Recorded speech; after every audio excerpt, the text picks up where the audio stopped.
Anyone else feel like they're watching their fellow humans fall into a trance and throw themselves off a cliff as they fall under a new propaganda spell convincing them the oligarchs have come to the rescue, the government is now the good guy, and America's Golden Age. Golden Age. Golden Age. Golden Age. Golden Age. Golden Age. has arrived? The trance goes like this. Tulsi is the director of national intelligence, RFK Jr. is going to make us healthy, and Elon and the Doge are exposing corruption and waste. Cash is now the top cop. There's a task force to release classified documents, and Trump froze foreign aid. America's back.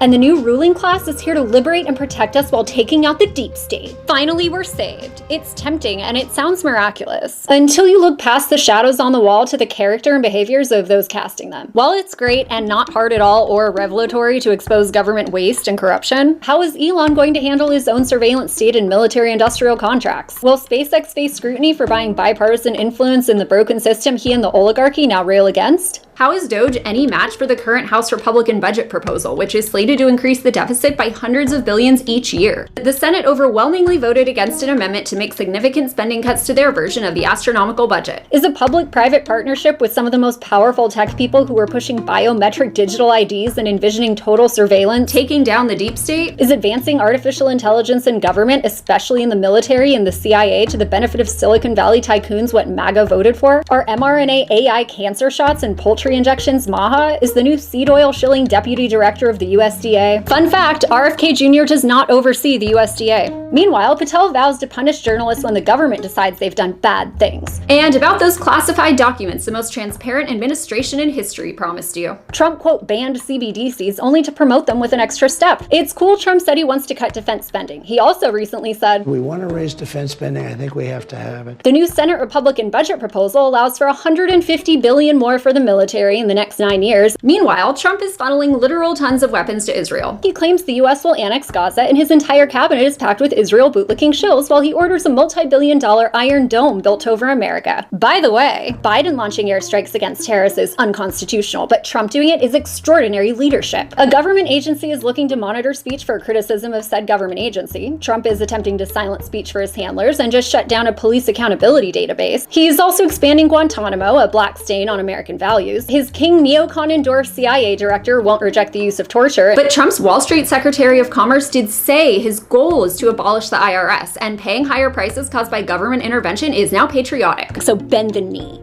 I get that people want to feel optimistic. The ruling class has beaten them down, made them feel othered, dehumanized, and disempowered. People of all partisan persuasions have been conditioned to believe they can't save themselves, that they need politicians and oligarchs to liberate them, and because of we, the people, are the government. Indoctrination pushed in civics, they believe these politicians and oligarchs and the authoritarian state they rule over are actually extensions of themselves. This is a recipe for the most extreme dystopia yet. The propaganda is top tier, and the masses are now being showered with signs of hope and change, just enough that many of them will look the other way at the rapid progression of the technocratic police state and the further consolidation of power in the hands of a few. These types call anyone who questions their new narratives black-pilled. But black-pilled means cynical and negative, and many of us questioning the new regime are anything but. We simply don't believe real solutions come from government and the documented liars and megalomaniacs in control of it. Or that a few crumbs of winning will counteract the grave threats to liberty imposed by those at the top, as they always have been. And don't even think about calling me a libtard. I'm more anti-government than any MAGA bot. And my skepticism doesn't change based on who's in power. If you're watching this rapid descent into cultism and feeling disturbed and disheartened, please know you're not alone. Many of us out here aren't falling for the new regime's propaganda and will continue to question and resist government authority regardless of who's in control of it. Those of us who understand that government and the people who seek control of it aren't coming to save us will keep pushing back against the smoke and mirrors. MAGA may be celebrating their new masters in chains, but some of us don't want masters in chains for ourselves or anyone else.